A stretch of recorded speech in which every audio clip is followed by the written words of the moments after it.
बस ठीक था जब तक वरुण धवन मुंह नहीं खोल रहा था। इनको क्रिटिसिज्म थोड़ा हल्के में लेना चाहिए, ये कुछ ज्यादा ही उसको सीरियसली ले लेते हैं। सबको आंसर करने की जरूरत नहीं है हमें। बट दुख की बात यह है कि इतने सारे आइकॉनिक मूवीज देने के बाद शंकर अपने ही बबल में फंस गए। वो अभी अपने पॉलिटिकल सोशल मैसेज ड्रामा वाले जॉनर में फंसे हुए हैं। उनको थोड़ा अपने आप को रीइन्वेंट करना चाहिए। अगर आज के टाइम पे अगर हमारे से या बाकी किसी भी रिव्यूअर से एक चीज पूछो कि यार किसका दबदबा है बॉलीवुड में, तो वो एक ही चीज बोलेंगे, साउथ डायरेक्टर्स का। चाहे एनिमल हो या जवान हो या अभी 31 को रिलीज होने वाली मूवी देवा, इन सब में एक कॉमन फैक्टर यही है कि इन सब के डायरेक्टर्स साउथ के हैं। और हो भी क्यों ना, साउथ के डायरेक्टर्स के मूवीज ही आजकल हिट जा रही है बॉलीवुड में। और ये अभी की बात नहीं है, इवन आरजीवी राम गोपाल वर्मा तक साउथ के हैं और उन्होंने ही बॉलीवुड में चेंज लेके आए थे अपने गैंगस्टर मूवीज के साथ। तो वो जो दबदबा है अब वो बढ़ गया है और साउथ के डायरेक्टर्स ही है जिनकी मूवीज बॉलीवुड में अभी हिट जा रही है। यार टाइम देखो यार, कहां से कहां लेके आता है बंदे को। अपने भाईजान तक एक साउथ डायरेक्टर के साथ अब मूवी कर रहे हैं, जो सिकंदर आएगी उनकी ईद पे, वो AR मुरुगदास के साथ आने वाली है। तो अब भाईजान को भी पता लग गया है कि मेरे को एक हिट देने के लिए एक साउथ डायरेक्टर की जरूरत है, नहीं तो इधर के डायरेक्टर यार किसी का भाई किसी की जान जैसी मूवीज ही बनाते हैं। तो आज हम बात करेंगे 10 ऐसे साउथ डायरेक्टर्स के बारे में जो बॉलीवुड में अपना एक अलग सिनेमा लेके आए और अलग तरीके का फिल्म मेकिंग लेके आए और बहुत बड़े हिट भी साबित हुए।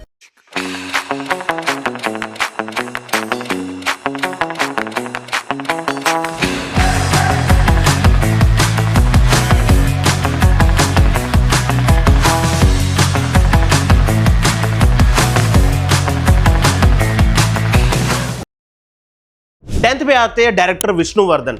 विष्णुवर्धन तमिल के बहुत बड़े और जाने माने डायरेक्टर है। उन्होंने तमिल में बहुत बड़ी एक हिट मूवी दी थी ज्योति बिल्ला, जिसमें हमने थला अजित को देखा था।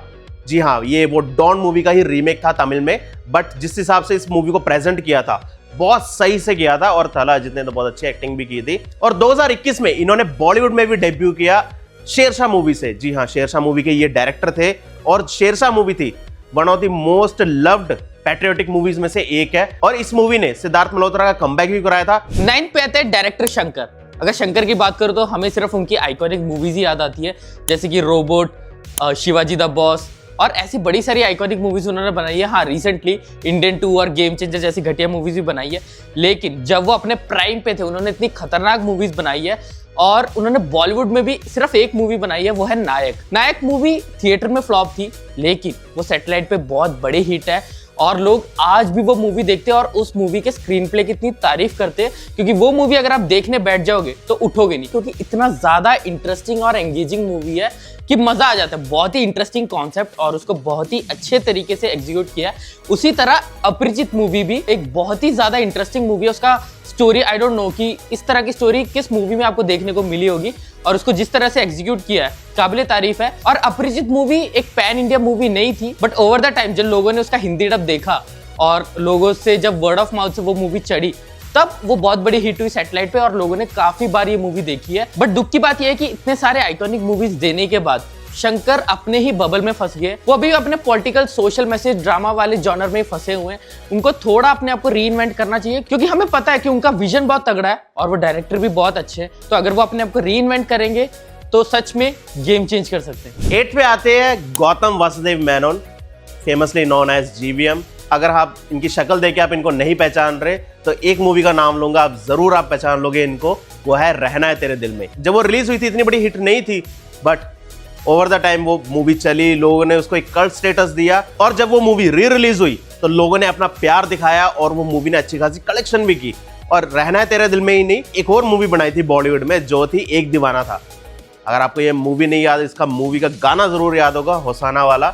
जी हाँ, वहीं से प्रतीक बब्बर भी बहुत ज्यादा फेमस हो गए थे बॉलीवुड में। और इन्होंने एक हिंट भी दिया था कि शायद रहना है तेरे दिल में का सेकंड पार्ट भी आएगा, बट अब थोड़ी होप्स कम लग रही है, क्योंकि अब ये डायरेक्शन से ज्यादा एक्टिंग में ध्यान दे रहे हैं। 7th में आते हैं प्रभुदेवा। प्रभुदेवा को डांसिंग के लिए तो सारे जानते हैं, इवन उन्होंने मूवीज में भी काम किया और उसके लिए भी वो काफी फेमस है। बट वो एक और चीज के लिए फेमस है, वो है डायरेक्शन। उन्होंने तमिल में कई मूवीज डायरेक्ट की थी और तमिल में वो काफी हिट थे, लेकिन जब उन्होंने बॉलीवुड में अपना डेब्यू मूवी निकाला सलमान खान के साथ वांटेड, वो मूवी बहुत बड़ी हिट हुई एंड सलमान खान के करियर को भी पुश देने वाली वही मूवी थी। वो मूवी इतनी ज्यादा पसंद की गई और जो मास जॉनर है वो एक्चुअली वही लेके आए थे और उस टाइप की मूवीज और आने लगी। और इस मूवी के हिट होने के बाद सलमान खान ने फिर वही मास जॉनर की मूवीज पकड़ी और वो मूवीज सारी हिट गई हैं। और एक तरह से उनको वो भाईजान वाला टाइटल भी मिल गया कि मास मूवीज अगर कोई अच्छे से कर सकता है तो वो सलमान खान ही कर सकते हैं। और प्रभुदेवा ने और भी कई बढ़िया मूवीज बनाई बॉलीवुड में, जैसे कि राउडी राठौर और आर राजकुमार। ये मूवीज भी मास के हिसाब से बहुत ज्यादा बढ़िया थी और मास ऑडियंस को तो बहुत ज्यादा पसंद आया था। लेकिन अभी कुछ टाइम से उनका डायरेक्शन में हाथ थोड़ा फीका पड़ गया है, उनकी मूवीज उतनी हिट नहीं जा रही है। लास्ट उन्होंने दबंग 3 और राधे बनाई थी जो फ्लॉप गई थी, जिससे लगता है कि उनका डायरेक्शन से थोड़ा टच छूट गया या ऑडियंस का टेस्ट थोड़ा इवॉल्व हो गया, जिसकी वजह से अब वो उनकी मूवीज नहीं देख रही है। और प्रभुदेवा ने बोल भी दिया कि अब मैं डायरेक्शन नहीं करूंगा, मैं एक्टिंग पे फोकस करूंगा, क्योंकि डायरेक्शन अभी मेरे से नहीं हो रहा है, तो इस वजह से वो अब डायरेक्शन नहीं कर रहे। बट हाँ, 5 डायरेक्टर्स में अगर कोई किसी डायरेक्टर का नाम हम याद रखना चाहेंगे तो वो प्रभुदेवा ही है। 6 पे आते हैं राम गोपाल वर्मा। यार लोग एक चीज जरूर बोलते हैं कि जो दिल चाहता है मूवी थी, उस मूवी ने बॉलीवुड को एक अलग टेक दिया था, बट हम कहते हैं कि नहीं, राम गोपाल वर्मा एक ऐसे डायरेक्टर थे जिनकी गैंगस्टर मूवीज ने बॉलीवुड को एक अलग टेक दिया। बॉलीवुड एक अलग तरह से, जब उनकी मूवीज आई थी गैंगस्टर वाली, तो बॉलीवुड को लोग एक अलग तरह से देखने लग गए, क्योंकि उन्होंने कभी ऐसी मूवीज देखी नहीं थी। उनको हमेशा फैमिली, रोमांस या सिंपल सी लड़ाई वगैरह वाली मूवीज ही दिखती थी। बट पहली बार ऐसा हुआ है कि किसी डायरेक्टर ने गैंगस्टर्स का जो रॉ पूरा एक दिखाते कि कैसे होते हैं गैंगस्टर, अच्छी तरह से पोर्ट्रे किया था। इनकी आइकॉनिक मूवीज की लिस्ट में कंपनी, सत्या और रंगीला थी। और सत्या मूवी ने ही मनोज वाजपेयी को भी एक बहुत बड़ा एक्टर बनाया था। और इन्हीं की वजह से अनुराग कश्यप जैसे डायरेक्टर्स भी बॉलीवुड में आ सके। इनको अभी एक प्रॉब्लम है, इनको अभी अपनी फुट फेटिश पूरी करने के टाइम नहीं मिल रहा। जब वो पूरे कर दे तो कोई मूवी निकालते तो बढ़िया होता। 5th पे आते हैं director AR Murugadoss. AR Murugadoss Tamil के तो बहुत बड़े डायरेक्टर थे ही। उन्होंने बहुत सारी आइकॉनिक मूवीज बनाए, जिनमें से एक थी गजनी। तमिल में तो बहुत बड़ी हिट थी, जिसमें सूर्या थे।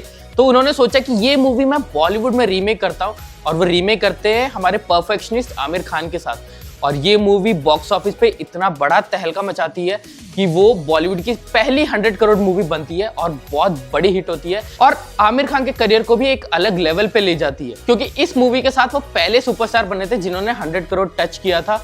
और इस मूवी के बाद से तो इस डायरेक्टर का बोलबाला शुरू हो गया बॉलीवुड में। गजनी के बाद वो बनाते हैं मूवी हॉलीडे अक्षय कुमार के साथ, जो कि बहुत बड़ी हिट जाती है। ये भी उनके तमिल मूवी तुपाकी का ही रीमेक था और काफी सेलिब्रेटेड डायरेक्टर थे।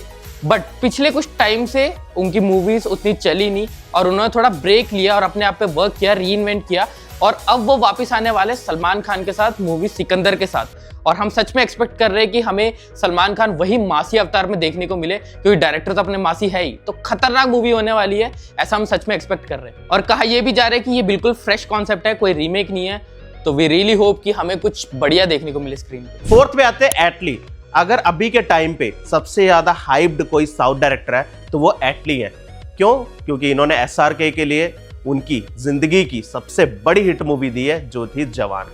जी हाँ, जवान को बहुत लोगों ने ऐसे बोला कि एटली के सभी मूवीज का एक मिक्सचर था। चलो वो भी हम मानते भी हैं, बट एक बात जरूर है, जिस तरह से ये हर मूवी में एक प्रेजेंटेशन करते हैं एक्टर का, जो स्क्रीन प्ले होता है वो बहुत सही होता है, और जिस हिसाब से इनके एक्शन कोरियोग्राफी होती है, आप देख के ना मेस्मराइज हो जाओगे कि यार ये बंदा इतना अच्छा डायरेक्टर है। सच में है वैसे। और एटली इतने ज्यादा ओवर कॉन्फिडेंट हो गए कि उन्होंने अपने जो असिस्टेंट डायरेक्टर थे उनसे अपनी ही मूवी तेरी का रीमेक कराया, बेबी जॉन, जो हमने भी देखी। बस ठीक था जब तक वरुण धवन मुंह नहीं खोल रहा था। 3rd पे आते हैं डायरेक्टर संदीप रेड्डी वांगा। अगर किसी डायरेक्टर को कंट्रोवर्शियल डायरेक्टर का टैग देना है तो इन्हीं को देना पड़ेगा, क्योंकि जब भी ये मूवी लेके आते हैं तो एक सेक्शन ऑफ द ऑडियंस होता है जिनको इनकी मूवियाँ बहुत पसंद आती है, एक सेक्शन ऑफ द ऑडियंस रहता है जिनको बिल्कुल पसंद नहीं आती और बैशिंग चलती रहती है। लेकिन जो मर्जी कहो, इस इंसान का जो विजन है और जो एग्जीक्यूशन है ना, वो बहुत कम डायरेक्टर्स में है, और बहुत ही ज्यादा अपने विजन को लेके कॉन्फिडेंट है। उन्हें पता है अगर मैं ये चीज बना रहा हूं तो ये चलेगी। इसका जीता जाता एग्जांपल ये है कि जब ये अपनी पहली मूवी अर्जुन रेड्डी बना रहे थे, तब इनको फाइनेंस करने के लिए कोई प्रोड्यूसर मिल नहीं रहा था।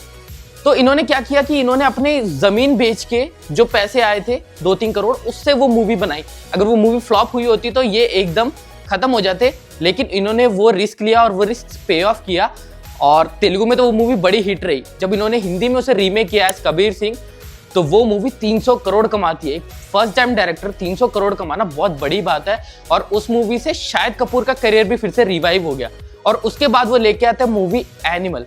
एनिमल ने जितना हाइप क्रिएट किया और जितना उस मूवी को एप्रिसिएशन मिला है ना, बता नहीं सकता। मतलब आज भी उस मूवी के बारे में बात किया जाता है। और इनकी जो अगली मूवी है स्पिरिट, वो भी अभी से बहुत ज्यादा हाइप्ड अप है। अभी देखते हैं वो प्रभास के साथ क्या मैजिक करते हैं, बट वी रियली होप कि ये एनिमल से भी एक नॉच ऊपर ही हो। बट जितनी भी तारीफ कर लो, सिर्फ एक चीज हम बोलना चाहते हैं, इनको क्रिटिसिज्म थोड़ा हल्के में लेना चाहिए। ये कुछ ज्यादा ही उसको सीरियसली ले लेते हैं। सबको आंसर करने की जरूरत नहीं है, हमें पता है ये कितने अच्छे डायरेक्टर हैं। तो इनको सिर्फ अपना काम करके अपने काम पे ध्यान देना चाहिए, ये फालतू की क्रिटिसिज्म पे ध्यान देने की जरूरत नहीं है। अगर हॉलीवुड में मार्टिन स्कॉर्सेसी है तो इंडिया के लिए मणिरत्नम है। जी हाँ, सेकंड पे आते हैं हमारे डायरेक्टर मणिरत्नम, जिन्होंने बहुत सारी आइकॉनिक मूवीज दी हैं, जैसे कि रोजा, रावण, PS1, PS2 और दिल से। ऐसी ऐसी आइकॉनिक मूवी, और जिसको कोई भूल नहीं सकता, एक और मूवी गुरु। जी हाँ, उस मूवी से तो मेरे को प्यार है। और ये उन डायरेक्टर्स में से एक है जिन्होंने साउथ डायरेक्टर्स वाला जो एक टर्म है, जो नैरेटिव आजकल चलता है, उससे पहले ही बॉलीवुड में अपना दबदबा बना लिया था अपनी मूवीज से। जी हाँ, अगर आपने इनकी मूवीज नहीं देखी तो जरूर देखना, इनकी मूवीज बहुत अच्छी है। और हम ये सजेस्ट नहीं कर रहे कि सिर्फ बॉलीवुड मूवीज देखो, इनकी जो तमिल और मलयालम जितने भी इन्होंने लैंग्वेज में मूवीज की है ना, जरूर देखना, बहुत अच्छी फिल्मोग्राफी है इनकी। फर्स्ट पे आते हैं द ओजी डायरेक्टर प्रियदर्शन। अब प्रियदर्शन को लोग सच में बहुत मिस कर रहे हैं, क्योंकि एक टाइम था जब प्रियदर्शन की मूवीज आती थी तो फैमिली ऑडियंस भर भर के जाती थी, क्योंकि उनको पता है कि इस मूवी में एंटरटेनमेंट भर भर के होगा। और सिर्फ थिएटर में ही नहीं, जब टीवी पे भी आए, इवन किसी का भी अगर दिन खराब जा रहा हो ना, तो हमेशा बंदा यही देखता है कि प्रियदर्शन की कौन सी मूवीज पड़ी है कि मैं जाके देख लूं, रिविजिट कर लूं और मेरा मूड ठीक हो जाए। क्योंकि सच में इनकी मूवीज में वो कॉमेडी थी, वो बात थी कि लोगों का मूड चेंज कर देते, एकदम मजा आ जाता था। इन्होंने बॉलीवुड में कॉमेडी को रीडिफाइन किया है। इन्होंने हेरा फेरी से शुरू किया। हेरा फेरी के टाइम पे तो एक्टर्स को तक नहीं पता था कि क्या कल्ट मूवी वो बना रहे हैं। उनको सच में लगा कि चलो यार नॉर्मल कोई मूवी है, ठीक है, हम कर रहे हैं, हिट हो जाएगी तो हो जाएगी, ठीक है। लेकिन वो जब मूवी रिलीज हुई, लोगों को इतनी पसंद आई, जो कल्ट बनी ना, उसके बाद उनको रियलाइजेशन हुआ कि प्रियदर्शन कितने अच्छे डायरेक्टर है। और हेरा फेरी तो आइकॉनिक मूवी है ही, उसके बाद भी जो इन्होंने मूवीज बनाई हैं वो आज भी लोग उसके बारे में बात करते हैं। जैसे भागम भाग, चुप चुप के, माला माल वीकली, दे दनादन, गरम मसाला, और हद नहीं है यार, इतनी सारी मूवीज है जो आइकॉनिक है और उन मूवीज के डायलॉग आज भी लोगों को याद है। तो ये बहुत बड़ी बात है कि अगर किसी मूवी के डायलॉग्स लोगों को याद है और वो उसके सीन्स वो जाके रिविजिट कर रहे हैं, तो वो मूवी की रिकॉल वैल्यू कितनी ज्यादा होगी। तो इस चीज में प्रियदर्शन जी बहुत अच्छे थे। हालांकि उनकी लास्ट की कुछ मूवीज उतनी हिट नहीं गई थी। रीजन बीइंग, उनके जो फेवरेट राइटर थे नीरज वोरा, उनका देहांत हो गया, तो उनके पास अब वो वैसा राइटर नहीं है कोई। अगर वैसा कोई राइटर उनको मिल जाए तो फिर से वो अपना कॉमेडी रिक्रिएट कर सकते हैं, वैसा मैजिक रिक्रिएट कर सकते हैं। और हम सच में होप करते हैं कि इनकी जो अगली मूवी आ रही है अक्षय कुमार के साथ, भूत बंगला, उसमें सच में हमें वो कॉमेडी देखने को मिले जो हमें 2000s के टाइम में देखने को मिली थी। और हमें सच में ऐसा लगता है कि अगर अक्षय कुमार को कोई वो कॉमेडी जॉनर में वापस लेके आ सकता है तो वो प्रियदर्शन जी ही है। और हम सच में इनकी जोड़ी का बेसब्री से इंतजार कर रहे हैं और हम एक्सपेक्ट कर रहे हैं कि ये स्क्रीन पे मैजिक करेंगे। तो ये थी हमारी वीडियो 10 ऐसे साउथ डायरेक्टर्स पे जिन्होंने बॉलीवुड का रुख ही बदल दिया। तो अगर आपको ये वीडियो पसंद आई तो इस वीडियो को लाइक, शेयर, कमेंट कर देना। और हाँ, अगर इन 10 डायरेक्टर्स में से आपको किसी की भी कोई पर्टिकुलर वीडियो चाहिए तो हमें कमेंट सेक्शन में जरूर बताना। अगर कोई ऐसे साउथ डायरेक्टर है जिनका हमने नाम मिस कर दिया तो आप उसे कमेंट सेक्शन में जरूर बता सकते हैं। तो वी होप कि आपको ये वीडियो पसंद आई होगी। तो हमारे चैनल को सब्सक्राइब कर देना और वो बेल आइकन जरूर दबाना। तो तब तक के लिए बाय।